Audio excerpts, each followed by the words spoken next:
A prophet predicted that World War III was coming. Lisa thought no one would believe such nonsense, but Mr. Burns believed it. Release the comforting hounds.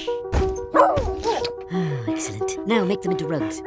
He wanted to prepare for the end of the world, so he gathered the town scholars to help him. Burns planned to build an ark. He needed to bring some people aboard as his servants. The scholars' task was to select those qualified to board the ark. Their suggestion was to have everyone in town take an intelligence test. Those with high scores would earn a place on the ark, but the professor disagreed. He believed that an IQ test could not fully measure a person's value. The smartest people are not necessarily the best people. The professor designed an entirely new system to assess human value. This test was called PVQ.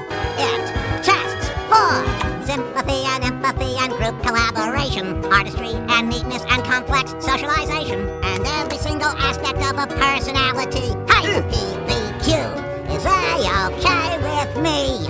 Burns also supported the professor's idea. Afterward, everyone in town was forced to take the test, but no one knew the purpose of the test. Can I copy off you? Be my fist.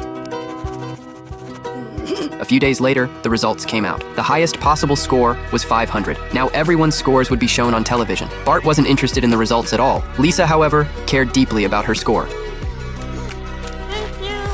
Lisa scored a high 475. She was very satisfied, but she discovered that Ralph, the fool, scored 1 point higher than her. Marge scored 3 and 11. She was also satisfied with her result. Homer scored 265, which happened to match the number of days in a year. Now Marge began searching for Bart's score. To everyone's surprise, Bart had the lowest score. He only got 1 point. Marge felt sad about his result, but Bart didn't care at all. I don't need any test. I'm street smart. Lisa couldn't understand why Ralph scored higher than her. She kept obsessing over it.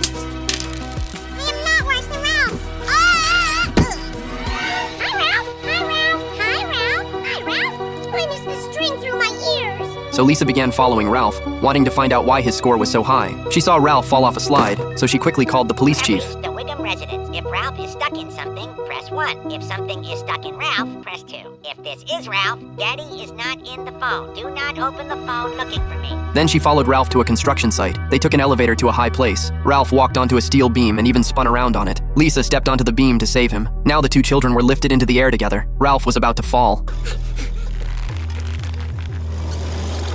Lisa told the professor that Ralph's intelligence couldn't possibly be higher than hers. At that moment, the professor realized there was a flaw in his test. He asked Lisa to keep it a secret for him. He would give her 10 extra points. Lisa felt the extra points were meaningless, but seeing the professor's frantic state, she agreed to keep the secret.